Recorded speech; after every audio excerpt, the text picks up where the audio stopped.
And we are live. Here we are. It is They Talk Funny, hosted by Paul Ash. Today we are supposed to have a special guest, Dr. Sara Quinn, but there seems to be some technical issues on her end, so we're not able to quite interact or bring her into the studio at this point in time. But let's all sit around and chat a little bit to get to know this format. My name is Paul Ash. You can find me on Instagram and Twitter as @PaulAshComedy. And there is you're either watching this on YouTube, which is the Kick Ash Comedy channel, and you can just click down to your right at the bottom to subscribe and ring the bell so you'll be aware when new videos happen. And let's say hello to everybody. Now that's Sara Quinn is supposed to be here. She is not here as of yet. But we are hoping that she will be turning on. This is the beauty of doing live broadcasting. So we'll work this out. If any of you have any questions about comedy writing, or any stories to share, just leave me a comment. You can write into the comments, and we can either YouTube or Facebook, and we'll be able to discuss them here in the channel while we're waiting for Sara to show up. And let's see. Possibly what else we can do. Now, Dr. Sara Quinn, yes, she is a doctor of psychology. Originally from London, Ontario. She has moved now and is currently living in LA, and she's in the development program at the Comedy Store. So I met her as part of the Montreal comedy scene, where she was such a consummate professional and writer. I guess I'm just a little bit unsure about what has happened here with her internet connection. I'm hoping that it can straighten out shortly. If not, we will redo the broadcast with Sara at another time. Let's see what other options that we have. Oh my goodness. Ladies and gentlemen, right here, it is time. It is now for the amazing Dr. Sara Quinn. Hey! Hey, there we are. So we didn't get a lot of the pre-test done. I'm glad that the internet connection, that is very puffy sleeves. I do have to say. I don't get to dress up anymore. I get to, cover my face with a mask, so I'm having fun. I'm wearing pajamas on the bottom because it doesn't matter. Pants don't exist anymore. Yeah. How are you? I'm good. I'm glad to see you. I just we did a little preamble where I talked to everyone. I mentioned that you're originally from London, Ontario, which is sort of a smallish city, Canada-wise. Would you say it's a small city or a large town? Oh man, I feel like in Canada, it's a small city. I think it's like the 10th biggest city in Canada, but it has more of a large town vibe. Like being like 2 hours outside of Toronto, Right. Toronto's London doesn't get a lot of things, right? Like if something comes to Canada, it's going to go to Toronto and then it doesn't come to London. Although, fun fact, London used to be like the test ground for a lot of new products because it's the most average city in Canada. And that meant it was also the serial killer capital of the world because there's a lot of there's a transient population. There were people coming into the town to test things out, test out new products. A lot of murders. Find new ways of killing people and how to dispose of bodies. That's always something. It's nice to know that when you've lived through that piece of society, you found out, oh, hey, I used to be one of the most easily killable people. And now I'm not in that age bracket anymore. So this is... Yeah, I think it also ended sometime in the 80s. I think I was born after, so I was after. Whenever it ended, I don't think I was actually alive when it was the serial killer capital of the world. So you didn't add. That's my alibi. That's your alibi. I was not alive. Now, I think I think I spoke to you once after you had done your dissertation, but before you received your doctorate. And I believe that was the last time I had seen you. So you are now officially Dr. Sara Quinn. Has it been that long? It's I don't know. you've been in. You started traveling down to about a year ago. You started going to LA, and then you've been there nonstop since August. Yeah, so I went to LA for the first time in October 2018 just for fun with Rashta Kruger. Shout out to Rashta. Yeah, and then spent a couple months here about a year ago. So March and April, much better. March and April 2019 in Los Angeles, much better than March and April 2020. And then fell in love with the city. So thought I'm gonna do everything I can to move here legally, and moved here during a global pandemic. So Oh, I gave thought up, you. just threw away my education for comedy, and now I sit in a room and I go for walks in a mask.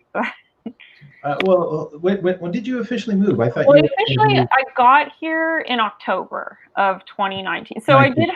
I had some time, but there's also like just adjusting, finding a place to live. And I feel like it took me, they say it normally takes about a year as a comic to get comfortable in Los Angeles.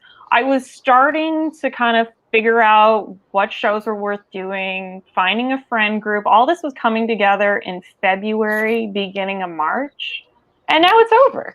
So, but it is what it is. It does take that time to find that little support system, but I mean, you've always been good with, to my belief, you've always been good with people, and you've been an incredible writer and a great performer. And that though, you're talking about just kind of figuring out LA. You are in the development program with the Comedy Store, which is a landmark comedy club. Yeah. Can you tell us maybe a little bit about that? I mean, I can try. I don't really understand why I'm in it. I'm very grateful. So the development program, it's like I'm an unpaid regular. So I call the same number as Joe Rogan on Mondays to get spots, but I don't get paid for the spots, and that's okay. I don't know if I legally can anyway as a Canadian. I was applying for the proper visa, but you know, then there was a global pandemic. So the development system, it's kind of for like I guess the store, they recognize talent in people. It's weird when you're talking about yourself. I'm still very much a Canadian where With we that like little to shit on modesty. ourselves. Yeah. Yeah, I have an immigration lawyer, and she's like, you gotta stop doing that. That's what Canadians do. You gotta sell yourself to get the visa. But I guess the store recognizes talent in people and gives them a chance. So you get to like open shows, you get however many spots they give you, and you're not getting paid for them. But I don't think the paid regulars are getting like $20 anyway. And yeah, so it's like to foster talent, to develop talent. So it's probably very similar to the Comedy Nest in Montreal when you're doing like guest spots on weekends or opening shows on the weekend. It's kind of like that idea. So it's for like up and coming comics. I feel like the reason I got it is because I came down to LA with Rashta. I got up on a Monday, but I knew that the store was this legendary club, but I was also I think about the Comedy Nest as a legendary club. And, you do a spot on a Monday at the Comedy Nest. I'm very grateful for that, but it's like an open mic. So I'm like, oh, it's a Monday show. It doesn't matter. It's an open mic. So I wasn't nervous, or I was only a regular amount of nervous. And I think because I didn't realize it was kind of an audition, I didn't know anything. I was clueless. I did well, and that's how I got into the development system. Had I known, I probably would have bombed. I'm worse. I'm actually do worse now than I did a year and a half ago, because now I'm like, oh, this is a big deal, and now the nerves get to me. So. We have a comment. AJ Young says, of course they picked up Sarah. You have to be blind not to see her talent from a mile away. Oh, so, thank you, AJ, for the comment. And again, if anyone wants to comment, if you're watching on Facebook or on YouTube, Facebook or YouTube. So it's YouTube is the Kick-Ass Comedy channel. Just the comment sections, you can feed them in, and we can bring them onto the screen. And same with Facebook on the Paul Ash Comedy channel. It's nice to see you again. You have such a sunny personality. Oh, I feel very antisocial, particularly now. Like I mean, I appreciate seeing you for many reasons, but right now it's like this is practice of how to talk to people again when eventually that happens. I went for a walk the other day wearing Green Bay Packer pants, like do you know those Zubas or something they're called? They look like tiger print. They're she's speaking LA speak at this point. This is like white trash of the 90s, which I still am. And they're just pre-Joe Exotic, pre-Tiger King. You dressed in animal print, but because you're a football fan. And somebody just like yells out to me like, Packers. And I just kind of stared at the person and smiled, but I'm wearing a mask. So it just was an intense stare. It's illegal to smile at people right now. It's a weird, weird world we live in. Can you tell me a bit? But hold it. You say you're not dealing with people, but I know from your social media that you have roommates, or unless you just didn't want to admit buying that Firefox. I know I have roommates and they're lovely, but I feel like they're so easy to talk to. Like they've become my friends. I've just randomly found a place to live over Facebook, but they're just like the best people. So they're easy to talk to. It's like it's just people in general. It's small talk. It's things I was never particularly good at, and now it's pretty much the only people that exist to me are my roommates. And then when I remember how to use a telephone, if I call anybody, but I haven't had we haven't had like cell reception in our apartment, and up until this week we had very unstable internet. We just got a router, so it's kind of like very isolated, but it's getting better.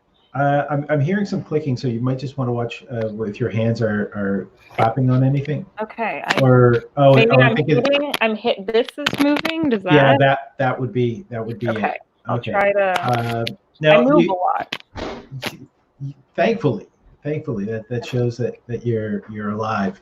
Now you're going to be, you put up a couple sketches so far on your Instagram. You're going to be doing that. The Instagram is Dr.Quinn, and your Facebook page is facebook.com/Sara Quinn Comedy, and your Twitter is Dr. Quinn with the dot in the center.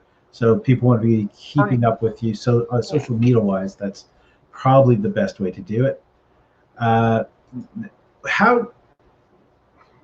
are you writing while you're locked in? Yeah, I mean, I walk a lot. Walking's my favorite thing to do anyway outside of comedy, and that's kind of where I write. And now I have all the time in the world to just walk around. So I come up with ideas. I'm somebody, when I do stand up, I'll normally kind of have a premise, have an idea of a punchline, and then try to kind of work it out on stage, see what works, see what doesn't, edit, go back, do it again. Can't do that right now. So it's kind of changed my writing process, but I've got idea. I'm just like creatively, I'm starved for some sort of creative outlet. So I've been writing. I don't even know if any of these ideas are good. I mean, you really don't. That's the beauty of live stand-up, is the audience gives you feedback and you figure it out.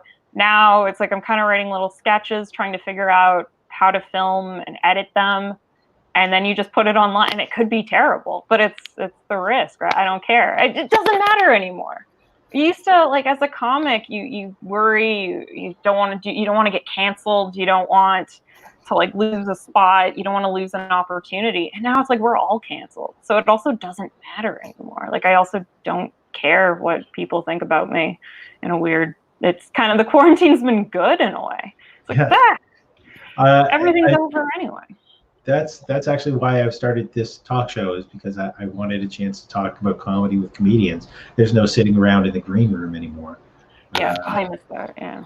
Yeah. So this is a chance. If anyone has any questions or comments, they can again just put them into. Actually, the comment box is over there. And if you have any questions for Sara, let's bring them on now. With the writing sketches, have you been revisiting stuff before working it out on stage now that you've been back, like sort of locked in, or are you taking more time to write on a concept? I feel like my writing style is kind of changing anyway, just moving to a new scene. So being in LA, I'm very lucky that I get spots at the Comedy Store, but then it's also trying to get in at other clubs, just trying to learn where to go. And spots here in Los Angeles, especially when you're, I'm not a big name, I'm not a famous person, I'm still relatively new at just at comedy in general. So spots you're not getting like a ton of stage time. A lot of the open mics, the places where you're working out bits, generally are 3-minute long spots where, I'm coming from like getting to do the Comedy Nest open mic where, generally it's 5 minutes, but sometimes people don't show up. They're like, hey, do you want to do 10? So you're getting like 10 minutes to just work things out. So it's almost like, it's kind of like I've had to digress in a way where I've had to write. I was, building longer sets in Montreal and trying to do less one-liners, like, expand like jokes I had. Can I turn this into a longer thing? And now it's like you're cutting everything out. So my writing style was changing anyway.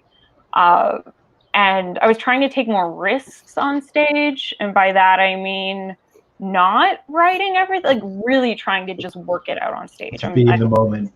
Because I'm very shy. I like writing, but I have a hard time hosting. I try to take hosting opportunities, but I find that very difficult to just like be yourself, be in the moment.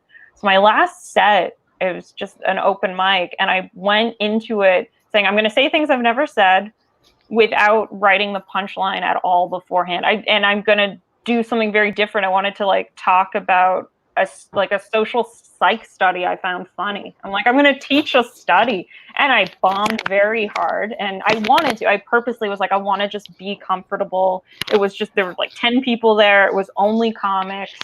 And I'm like, I'm just going to talk on stage. Oh, we got a question. Yeah, AJ, I said, do you find it your brand of comedy hard to do in LA, or do they vibe with your material?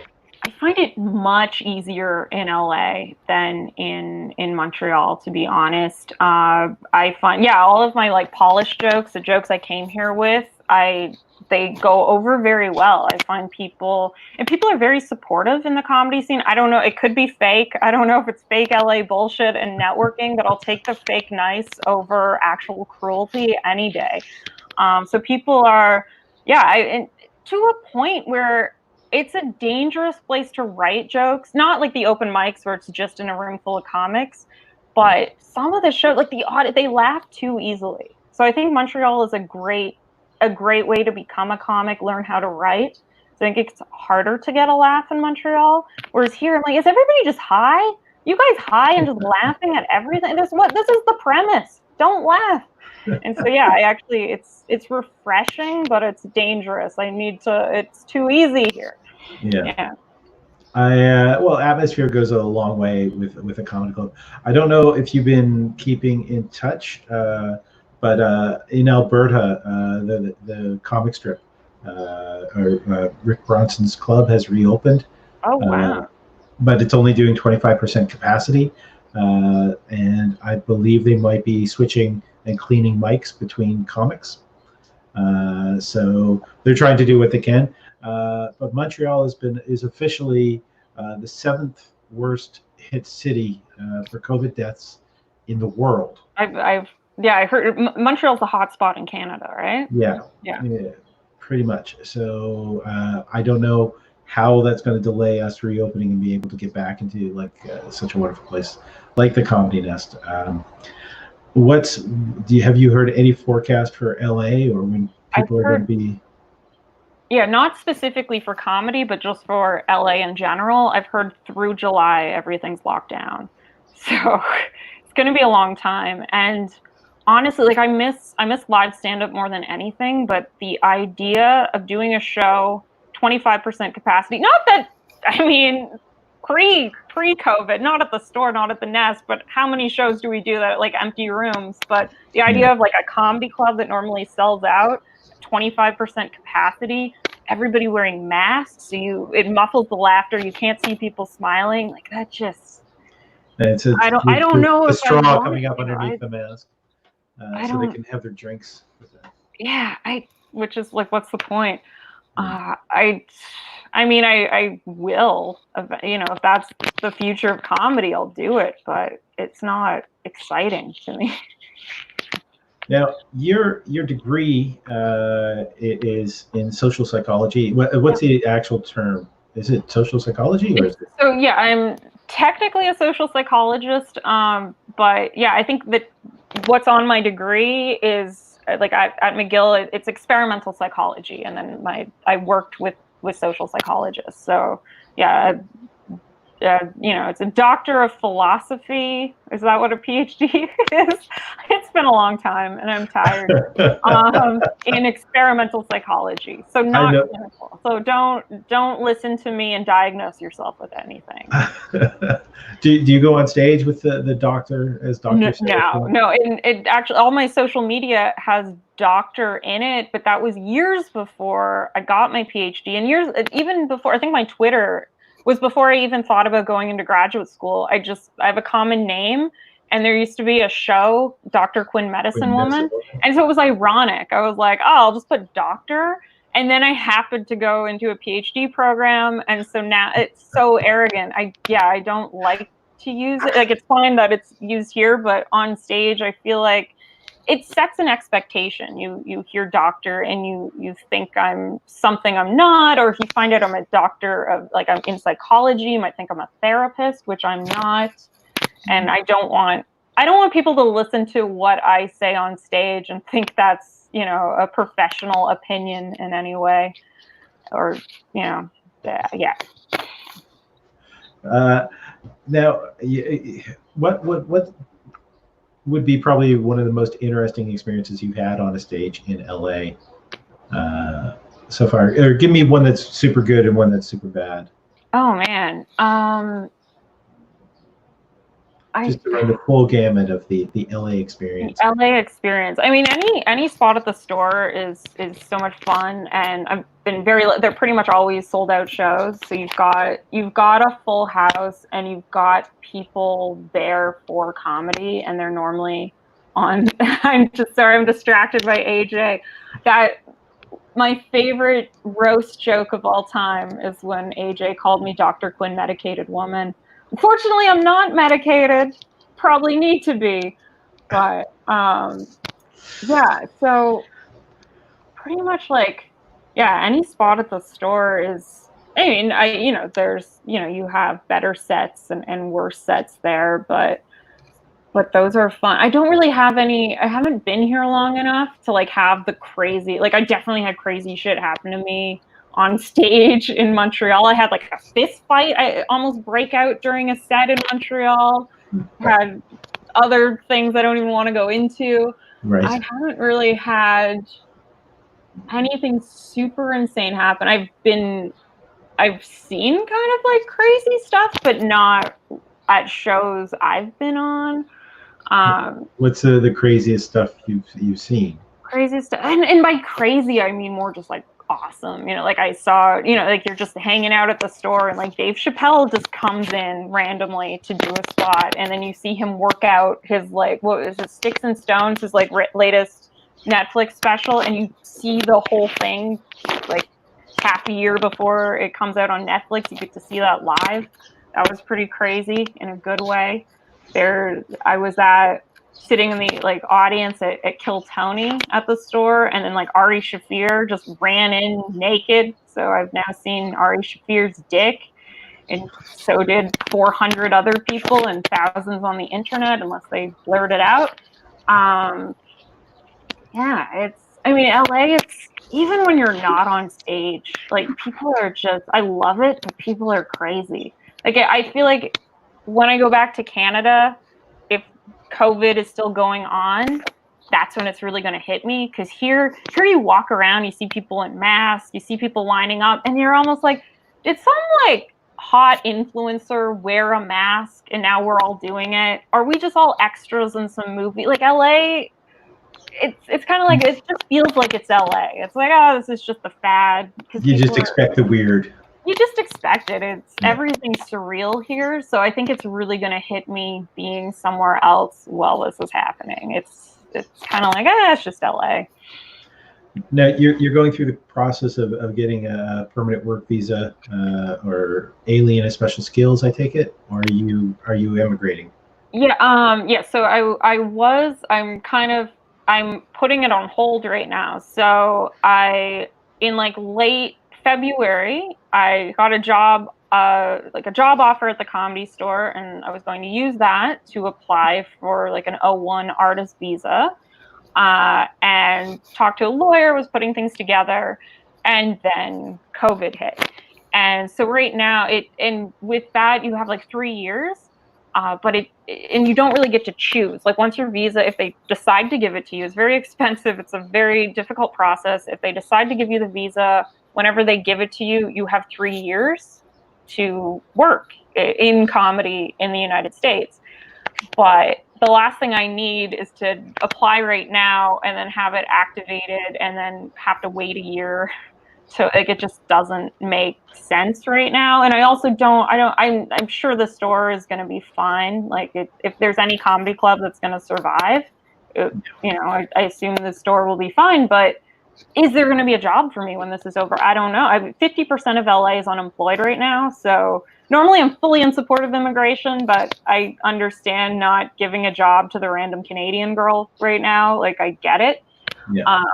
So I'm kind of, I now have friends here. I'm very lucky where I live. I have wonderful roommates. I don't want to leave, but I'm going to kind of playing it by ear. I can understand the anxiety and everything. Is there any way that you are currently using your degree? Not. I mean, I in theory I could. I think I can actually use it to apply for a visa. There are connections between social psychology and comedy. I can't legally use my degree for a job in the United States without, again, going through the process and applying for a visa. So that's a whole, I could go and try to get a job, but I don't know if I really want to be honest. It's a lot. I feel like making it in academia is about as difficult as making it as a stand-up, and I don't have the same passion. So I don't want to say this online and then be like, oh, I need a job in a year, and then they look me up. Maybe in a year I'll change my mind. Right now I want to focus on the comedy. I still I love psychology. I love doing research, but if you need me to edit this, I can probably do that. If anyone else has any questions, please bring them on. I'm just gonna ask, that you mentioned that you're just going for walks and staying in your apartment, and your internet has been spotty. So have you not done any of the internet or the Zoom room comedy shows? Or I haven't. I did. I've done like a couple little just interview things on like Instagram Live, but I did one yesterday on Amr Rez's Instagram Live. Shout out to him. But my internet's working now. A week ago, Reese Turner, shout out to him, I did his show, and my internet was not working a week ago. So it was like every 2 minutes it would cut out. Right. I don't know if so much respect for comics that are doing Zoom live stand-up comedy. I don't know if I can do it. I'm very curious how seeing yourself affects how you do comedy. Like when you're talking into a screen, like there I am. Yeah. And there's a lot of research, in psychology, they have research showing like when people do a task in front of a mirror, it changes their behavior. It makes you more self-aware. In a lot of ways, it changes your behavior in a good way. So it makes people less likely to like cheat at a game or a test. It makes, I think there was a study where they had kids, they were told there was a bowl of candy, they can only take one candy. When there isn't a mirror, they'll sneak candy. When there is a mirror, they can see themselves. They don't do that. They're statistically less likely to do that.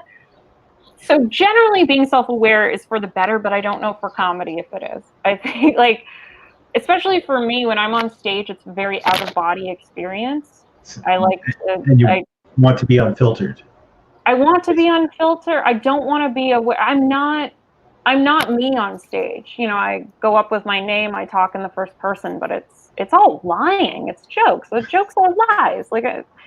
And I don't, it's weird. It's weird to see yourself. It's even now, looking at you, but I know I'm there, and I don't know. I don't know what this will do for the creative process, but we'll see. We'll see. And just to do a little bit of self-promotion, a week from Friday, you're going to be on Battlecom. Yeah. So Battlecom. Do you have any other interviews or shows coming up, or? I don't think right now. We'll see. I haven't. I think I got asked to do like a Zoom show, but I think Battlecom is different. I think that it's different than live stand-up, because live stand-up is all about the feedback. It's like you kind of, and can you hear laughs on, like, is there an audience? We won't be able to hear laughs. We'll see the chat. We'll be able to hear the other performers' laughs. Yeah. I'll try to keep everyone sort of in that way. But we'll also have we're using Twitter as the voting mechanism. Yeah. So people can vote. Like, I feel like, I think Battlecom can work on Zoom, but I just don't know if live stand-up. Again, I haven't watched any. I'm not shitting on anybody who's doing that. I just don't think I'm built for doing live stand-up over Zoom, but we'll see. Maybe I'll change my mind in a month. This and Battlecom won't be Zoom. We're using StreamYard. If anyone's interested about this, because they're all about ease of use, stability. I'm trying to do the 3 core values of them: ease of use, stability, and slick professionalism is their cue. So I hit 2 of those using this thing. So I'll work on slick professionalism.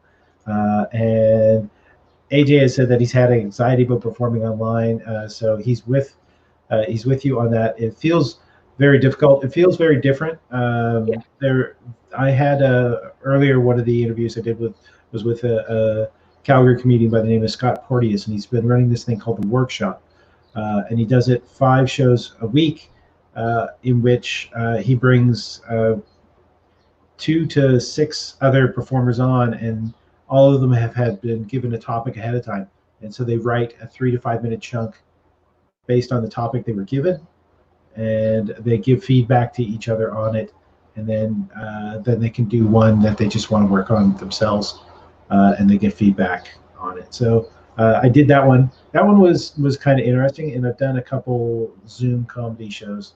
It is very odd. It feels a little bit like, if you're like comedy, it's a muscle. If you don't practice, you can kind of lose it. You can obviously build it back up. So I get why people want to keep doing stand-up, but it feels a bit like if you're a long distance runner and you go for long runs, and then suddenly you can only run on a treadmill. It's not quite the same. It's not quite the same. No. But seeing you here has been lovely. Yeah, you too. But it has not been quite the same as seeing you in public, or seeing you on stage where you deserve to be. So until we can do that, it was great seeing you again, Sarah. Yeah, thank you. We'll talk again sometime soon, and we'll have the wonderful time with Battlecom. So this has been They Talk Funny, Dr. Sara Quinn. Hey, thanks, Paul. Nice to see you. Bye. Bye.